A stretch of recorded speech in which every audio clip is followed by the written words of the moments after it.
वाह, क्या आईपीओ है। तो वाह के आईपीओ में आज हम बहुत सारे आईपीओ से बातचीत करेंगे, लेकिन शुरुआत करेंगे हम दो खास मेहमान के साथ जो कि आज हमारे साथ बातचीत करने वाले हैं एक अपकमिंग आईपीओ को लेकर।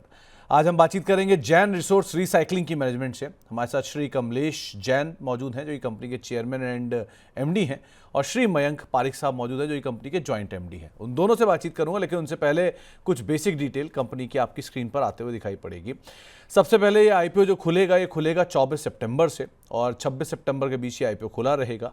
220 से लेकर 232 रुपये इसका प्राइस बैंड है। करीब 1250 करोड़ रुपए जुटाने की योजना है, जिसमें फ्रेश इशू है 500 करोड़ रुपए का और 750 करोड़ रुपए के आसपास का ओएफएस है। जो प्रमोटर की होल्डिंग है वो रफली प्री आईपीओ 89.9% के आसपास है। स्ट्रॉन्ग प्रॉफिटेबिलिटी कंपनी ने पोस्ट की है पिछले 3 सालों में। पोस्ट आईपीओ रफली 35 से 36 का मल्टीपल आता हुआ दिखाई पड़ेगा, और साथ साथ कंपनी जो कामकाज में है, ये मतलब 2022 से शुरुआत हुई थी और रिसाइकलिंग और मैन्युफैक्चरिंग में है, नॉन फेरस मेटल प्रोडक्ट्स को लेकर भी। अब इसकी बाकी डिटेल्स के ऊपर बातचीत कर लेते हैं। हमारे साथ दोनों मेहमान मौजूद भी हैं। कमलेश सर नमस्कार आपको भी, और मयंक सर नमस्कार आपको भी, और आप दोनों को ही बहुत बहुत शुभकामनाएं आपके आने वाले आईपीओ को लेकर। कमलेश सर, पहले मैं आपसे बातचीत करना चाहूँगा, जो कंपनी का कामकाज है इसमें रिसाइकलिंग और मैन्युफैक्चरिंग है नॉन फेरस मेटल प्रोडक्ट को लेकर, तो आप ही समझाइए ये रिसाइकलिंग कैसे होती है इन प्रोडक्ट्स की। और क्योंकि आप जिस कामकाज में हो उसके अंदर कॉपर भी है, कॉपर इंगॉट्स भी है, एल्यूमिनियम भी है, एल्यूमिनियम अलॉयज भी है, जो कि ऑटो और नॉन ऑटो सेक्टर के लिए काफ़ी यूजेबल होता है। सो आप ज़रा डिटेल में बताइए कि ये कंपनी का बेसिक बिजनेस किस तरह से कामकाज करता है। सर ये नमस्कार सर। रिसाइकलिंग जो है, इसको आपको ये समझना पड़ेगा रिसाइकलिंग आती कहाँ से है। तो रिसाइकलिंग आती है एंड ऑफ द लाइफ से आती है और एंड ऑफ टेक्नोलॉजी से आती है। अब मान लीजिए आपके चारों तरफ mobile phone, laptop, washing machine, fridge, आपके केबल्स, गाड़ी की बैटरीज, ये सब की एक सर्टन लाइफ है। उनकी लाइफ खत्म होने के बाद में वो चीजें जो है उनका कोई भी यूज नहीं होता और वो चीजें बाहर फेंक दी जाती है। अब इसको हम लोग गार्बेज नहीं बोल सकते, इसको हम स्क्रैप नहीं बोल सकते, हमारी भाषा में हम इसको बोलते हैं रिसाइक्लेबल रिसोर्सेस। इसको हम लोग लेके ग्लोबली इंडिया में भी और बाहर से भी अपनी फैक्ट्री में इसको हम लोग करते हैं। इसको जिसको पूरा शेड करके तोड़ ताड़ के इसमें से सारे मेटल बाहर निकल जाते हैं, सारे प्लास्टिक बाहर निकल जाता है। इसकी बाद में उसी सर्कुलर होती है, सस्टेनेबल होती है, वापस उसी इंडस्ट्री माल पहुंच जाता है। एग्जाम्पल लीजिए, बैटरी ले ली, बैटरी को थोड़ा हमने उसपे से एसिड को ट्रीट किया, उसपे से लेड को बाहर निकाला, प्लास्टिक के जो बॉक्स होते हैं उसको बाहर किए, प्लास्टिक बॉक्स के दाने बन जाते हैं और दाने वापस सेम जाते हैं उसी इंडस्ट्री के अंदर में, और लेड भी become lead ingot, it goes back to same industry. Same इसी तरह कॉपर केबल वगैरह भी ऐसी होता है। दूसरी आती है रिसाइकलिंग, आती है एंड ऑफ टेक्नोलॉजी से, जो एंड ऑफ लाइफ, ये बताया वो एंड ऑफ लाइफ थी। दूसरी आती है एंड ऑफ टेक्नोलॉजी से, वो चीजें जो टेक्नोलॉजी खत्म कर दी, जैसे कोडाक कैमरा खत्म हो गया, जैसे अभी कॉइन का यूज कम होते जा रहा है, लोग मोबाइल से पेमेंट करते हैं। इसी तरह एक जमाने में हमारे LD, CVD, tape recorder, radio खत्म होंगे समय के साथ में। इस टाइप के प्रोडक्ट जो होते हैं उसको हम टेक्नोलॉजी मारती है और बाद में वो प्रोडक्ट आ जाते स्क्रैप बन जाते हैं, उसको भी हम रिसाइकलिंग कर लेते हैं। बेसिकली 2 पर्पज से रिसाइकलिंग चाहिए। ओके, तो जैन सर, जो मैं समझ रहा हूँ कंपनी की जो रिसाइकलिंग फैसिलिटीज़ हैं उसमें एक हिस्सा तो चेन्नई में है, लेकिन आपकी रिसाइकलिंग फैसिलिटीज़ में एक हिस्सा गोल्ड रिफाइनिंग फैसिलिटी भी है। ये हिस्सा क्या करता है, और क्योंकि क्या मतलब ऑल मेटल आप रिसाइकिल करते हो तो उसमें गोल्ड भी आता है क्या? नहीं, हमारी जो चेन्नई की फैक्ट्री में गोल्ड रिफाइनिंग नहीं होती है।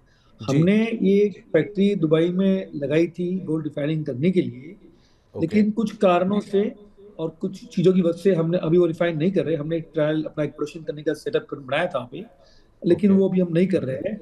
वो हमने उसको शट डाउन कर दिया और वो अभी नहीं कर रहे हैं।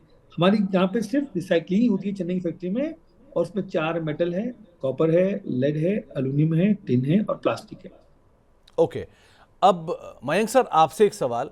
कंपनी के नंबर्स को मैं देख रहा था, पिछले 3 साल के नंबर्स में एबिटा डबल हुआ, मुनाफा करीब करीब 2.25 गुना बढ़ा और इनकम भी रफली 2 गुना बढ़ी। सो ऐसा क्या आपने कर डाला कि मुनाफे में 2.5 गुना 2 गुना की ग्रोथ आ रही है 3 सालों के अंदर? क्या ही ट्रांसफॉर्मेशन किया? 2022 ही कंपनी और आज 25 में हम खड़े हैं। 3 साल में ही काम शुरू करते के साथ ही इतना स्ट्रांग नंबर, ऐसा कैसे?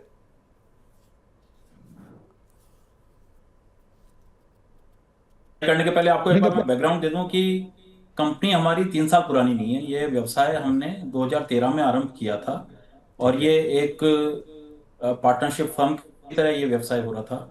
उस पार्टनरशिप फर्म को हमने कन्वर्ट किया 2022 में मैन्युफैक्चरिंग कंपनी में। तो ठीक है। कंपनी उस पर्सपेक्टिव से अगर आप देखें तो करीब करीब 12 साल पुरानी है। ये बिजनेस 12 साल पुराना है और इस दौरान हम लोगों ने लगातार एक स्टडी ग्रोथ दर पे हमने आगे बढ़े हैं। हम हमारी सेल्स एक स्टडी ग्रोथ दर पे बढ़ी है। ईयर ऑन ईयर हम लोग ग्रोथ करते हुए चले हैं। हम्म। इसमें हम लोगों ने 2020 से स्पेशल एफर्ट लगाए। हमारे बिजनेस में सोर्सिंग बहुत इंपॉर्टेंट है क्योंकि स्क्रैप जो है, जो हमारा रॉ मटेरियल है, ये एक सेलर्स कमोडिटी होती है और ये हमेशा शॉर्ट सप्लाई में होता है। और इस बिजनेस की जो सबसे बड़ी यूएसपी जो होती है वो ये होती है कि आप सोर्सिंग कैसे कर रहे हैं, आप सोर्सिंग में कितने स्ट्रांग हैं। तो हम लोगों ने 2020-2021 से सोर्सिंग को और भी स्ट्रांग किया। हमने अपने परचेज एग्जीक्यूटिव्स को बाहर भेजा। हमने बाहर से सोर्सिंग स्ट्रांग करने के लिए अपने सेटअप सेंटर परचेज सेंटर्स बाहर लगाए। परचेज एग्जीक्यूटिव्स ने बाहर से परचेज करना स्टार्ट किया। तो कुल मिला के हमारी सोर्सिंग स्ट्रांग हुई, उससे रॉ मटेरियल की इनफ्लो बढ़ा। That is one factor. At the same time हम लोगों ने अपने आप को टेक्नोलॉजिकली अपग्रेड किया। ऑटोमेटिक मशीन्स लगाई, लार्ज बैटरी ब्रेकर हमने लगाया, केबल रिसाइकलिंग में हम लोगों ने टेक्नोलॉजी ऐड की, मशीन सेट की, कैपेसिटी को हमने एनहांस किया और उसका रिजल्ट फिर दिखने लगा। हमारा टर्नओवर काफ़ी तेजी से बढ़ा। और इस बिजनेस में क्या होता है कि जब आपका वॉल्यूम बढ़ रहा है तो आपकी प्रॉफिटेबिलिटी है वो उसमें सुधार आता है क्योंकि आपके खर्चे अपोर्शन हो जाते हैं। दूसरा, ओके। हमारे प्रॉफिट में सुधार इसलिए भी आया कि हम लोगों ने अपनी सोर्सिंग को जो स्ट्रांग किया, उससे हमारी बाइंग एफिशिएंट हुई। इन सब का परिणाम आपको दिखा जो कि रिजल्ट्स में आपके सामने है। तो पारिक सर, अब 500 करोड़ रुपए के आसपास का फंड रेज आ रहा है, मतलब ओएफएस भी है और फंड रेज भी है। तो एक 500 करोड़ रुपए के आसपास का जो फंड रेज है, ये क्या एग्जिस्टिंग कैपेसिटीज को फर्दर इनहेंस करने के लिए कर रहे हो आप लोग, या इसका इस्तेमाल गोइंग फॉरवर्ड हम कैसे देखेंगे? तो अभी जो 500 करोड़ रुपए का इनफ्लो आ रहा है उसमें 375 करोड़ रुपए का इस्तेमाल होगा लोन्स को रीपे करने के लिए और ओके। 125 करोड़ रुपए का इस्तेमाल होगा जनरल बिजनेस पर्पसेस के लिए।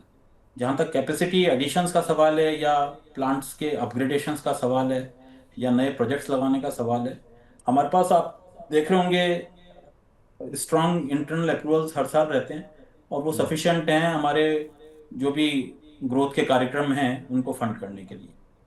तो पारिक सर, कितना डेट रहेगा ये पूरे रीपेमेंट के बाद? हमारा जो डेट है, मतलब हम सैद्धांतिक रूप से हम लोगों ने कभी भी टर्म लोन्स नहीं लिए, यानी हमने फिक्स्ड एसेट्स को कभी भी लोन्स के माध्यम से फाइनेंस नहीं किया। तो हम ओके। उस लिहाज से टर्म लोन के लिहाज से डेट फ्री कंपनी है। अभी हमारा करीब करीब 900 करोड़ रुपए का लोन है जो कि बेसिकली वर्किंग कैपिटल लोन है। उसको हम लोग रिपे कर देंगे। वर्किंग कैपिटल में भी हमारे पास दो तरीके के लोन हैं। एक फंड बेस्ड लोन्स हैं जो कि थोड़े से कॉस्टलियर हैं, एक नॉन फंड बेस्ड फैसिलिटीज हैं जो कि बायर्स क्रेडिट और अदर रेवेन्यूज से आती हैं और वो सस्ते लोन हैं। तो जो फंड बेस्ड लोन है उनको हम रिपे कर देंगे और उसके बाद करीब करीब आप ये मानिए कि 500 से 600 करोड़ के बीच में हमारे लोन बच जाएंगे। तो पारिक सर, जो ओएफएस वाला हिस्सा है उसमें क्या एग्जिस्टिंग इन्वेस्टर्स को ही निकल रहे हैं या प्रमोटर एंटिटीज की तरफ से थोड़ी बहुत सेलिंग है? इसमें basically predominantly Kamlesh ji cell कर रहे हैं, कुछ मैं भी सेल कर रहा हूँ। ओके। अच्छा, अब आते हैं पारिक तो सर दूसरी वो चीज। इन्वेस्टर्स जी, आए थे कंपनी में, वो उनकी तरफ से कोई सेलिंग नहीं है। ठीक है। तो जो कंपनी के मतलब मैं कहीं पढ़ रहा था, ये कंपनी के पास एक बहुत ही स्ट्रांग क्लाइंट बेस है। सारे बड़े नाम जो हम जानते हैं, इसमें वेदांता हो, निसान हो, मित्सुबिशी हो, ये सब कंपनी के साथ क्लाइंट के तौर पर हैं। सो गोइंग फॉरवर्ड किस तरह के नए क्लाइंट एडिशन आप देख रहे हो, और क्या ओवरसीज मार्केट भी आपको ये सोर्सिंग में हेल्प करती है? तो एक तरफ क्योंकि आप सोर्स करते हो तो वो बड़े प्लेयर से होता होगा, और दूसरी तरफ आप जब सप्लाई करते हो वो भी बड़े प्लेयर्स को होता होगा। सो ये क्लाइंट का सिचुएशन कैसा रहेगा? अगर आप हमारी क्लाइंटल देखें तो हमारे क्लाइंट्स काफ़ी बड़े हैं, जो आपने देखा भी है। प्रोडक्ट्स बहुत सारे जो बड़े बड़े कंज्यूमर्स हैं और रेप्यूटेड कंज्यूमर्स हैं उनमें अप्रूव्ड हैं। और ये ये जो क्रम है चलता रहेगा। लार्ज कंज्यूमर्स अपने अपने सेगमेंट में, चाहे से वो लेड हो, चाहे से वो कॉपर हो, चाहे से एल्यूमिनियम हो, लार्ज कंज्यूमर्स को हम लोग अप्रूव करवाते रहेंगे। जल्दी भी चला गया। ओके, कमलेश जी मेरे पास आ गए क्योंकि कमलेश जी का लिंक चला मेरा गया। लिंक चला गया था, मैं यहाँ पे आ गया। जी। तो जैन सर, एक सवाल आपसे मुझे पूछना था कि जी। जो अभी का सिचुएशन है, जो मार्जिन हम मेंटेन कर रहे हैं, करीब करीब 5 से 6% के आसपास के मार्जिन है, तो क्या ये 6% के मार्जिन को हम सस्टेनेबल मार्जिन मान के चलें, या फर्दर डेट रीपेमेंट के बाद जो मार्जिन की सिचुएशन है, या जो नई कैपेसिटीज़ के बाद जो मार्जिन की सिचुएशन है, वो किस तरफ आते हुए दिखाई पड़ेगी? तो जैसे बताया था महेंद्र जी ने आपको भी कि इस धंधे के अंदर में ये होता है कि जैसे स्केल बढ़ता है वैसे मार्जिन बढ़ती है। जैसे जैसे वो स्केल बढ़ता रहेगा वैसे वैसे हमारी कॉस्ट ऑफ प्रोडक्शन कम होती है और वो मार्जिन में हो जाती है, रिफ्लेक्ट हो जाती है। तो अभी हमारी जो आगे की परफॉर्मेंस है, आगे जब हम ग्रोथ करने वाले हैं, तो ये मार्जिन डेफिनेटली सस्टेन करेगी, इसमें कोई डाउट नहीं है, ये सस्टेन होगी। और ये मार्जिन बढ़ भी सकती है जब हमारे वैल्यू एडेड प्रोडक्ट आएंगे। तो हमने ऑलरेडी आपने दिखा रहेगा हमारे आरएचपी के अंदर में कि हमने काफ़ी बड़ा एक्सपेंशन कॉपर के अंदर दिखाया है वैल्यू एडेड प्रोडक्ट का। और जितने हमारे कॉपर के ओके प्रोडक्ट ऐड होंगे वो सारे हमारी मार्जिन को बढ़ाएंगे, सस्टेन भी होगी और मार्जिन बढ़ेगी। ओके। और जैन सर, एक चीज़ और जो क्लाइंट के ऊपर मैं अभी पारिक सर से पूछ रहा था कि क्लाइंट की प्रोफाइलिंग दोनों साइड पे कैसी रहेगी? मतलब आपकी सोर्सिंग वाला तो आप लोग सोर्स कर ही रहे हो, अच्छा, लेकिन going forward further client addition किस साइड पर आप देख रहे हो, या ओवरसीज मार्केट को लेकर क्या प्लान है? तो हम जो जिस पोर्ट पे बैठे हैं उस पोर्ट पे एडवांटेज है, वहाँ पे फ्रेट कॉस्ट बहुत कम है यहाँ से पूरे साउथ ईस्ट एशिया के लिए। तो हमारी एक्सपोर्ट की प्रोफाइल बड़ी है। हमारे क्लाइंट जो है सब एक्सपोर्ट बेस्ड है, वर्ल्ड की बड़ी कंपनियां हैं, बड़े बड़े बड़े बड़े बैटरी मैन्युफैक्चरर है। जैसे देखोगे तो हुडाका ताइवान में है, ट्रैफिगुरा है सिंगापुर के लिए लेते हैं। और हमारी एलएमई रेशल ब्रांड है, तो एलएमई वेयरहाउस के अंदर भी काफ़ी माल जाता है हमारा। तो क्लाइंट की प्रोफाइल में कोई कमी नहीं है, सब वर्ल्ड की क्लास क्लाइंट है। मित्सुबिशी जापान में हमारे क्लाइंट हैं। और आपने देखा रहेगा उसके अंदर हमारे डीआरपी में सब सब एक से एक टॉप प्रोफाइल क्लाइंट है। जैसे टोको कंपनी चाइना में है, वो बहुत बड़ी कंपनी कॉपर की है। और आगे हमारे क्लाइंटल है जो हमारे नए बनेंगे कॉपर के प्रोडक्ट, उसकी क्लाइंटल लिस्ट अलग होगी। मतलब वो दूसरे प्रोडक्ट जैसे हमारे आगे वायरॉड है, कैथोड है, बसबार है, तो उसके जो प्रोडक्ट के क्लाइंट अलग तरीके से आएंगे, वो अलग तरीके के क्लाइंट आएंगे हमारे पास। तो lastly Jain sir, Singapore, China, Japan और साउथ कोरिया, इन 4 जगह पे आप ऑलरेडी एक्सपोर्ट कर रहे हो। सो इनके अलावा कोई नए मार्केट्स एक्सप्लोर कर रहे हो आप? जरूर सर। जैसे ही हमारा ये जो साउथ ईस्ट एशिया में अभी जैसे सिंगापुर हमारा अभी मेन है, हम लोग आगे भी मलेशिया में भी हमारा काफ़ी बड़ा प्लान है। और हमारे कॉपर के प्रोडक्ट यूरोप मार्केट में भी जाएंगे जो आगे बढ़ने वाले हैं। और मिडिल ईस्ट की मार्केट भी मेरे टारगेट में रखी हुई है। तो मेरे हिसाब से हमारी एक्सपोर्ट की मार्केट की अलग अलग कंट्रियों में जाएंगी। अभी हम 120 कंट्री से इंपोर्ट करते हैं और करीब 20-25 कंट्री में एक्सपोर्ट कर रहे हैं, और भी उसकी वैल्यू नंबर ऑफ जो कंट्रीज है वो बढ़ेगी हमारी लिस्ट के अंदर। ओके, चलिए जैन सर, बहुत बहुत शुक्रिया पहले तो अपना समय देने के लिए। थोड़ा डिस्कनेक्शन को लेकर इशू रहा है, लेकिन बहुत बहुत शुक्रिया सर, और आपको शुभकामनाएं बढ़िया आईपीओ को लेकर। पारिक सर, आपको भी बहुत बहुत शुक्रिया, आपको भी बहुत बहुत शुभकामनाएं आपके आने वाले आईपीओ को लेकर।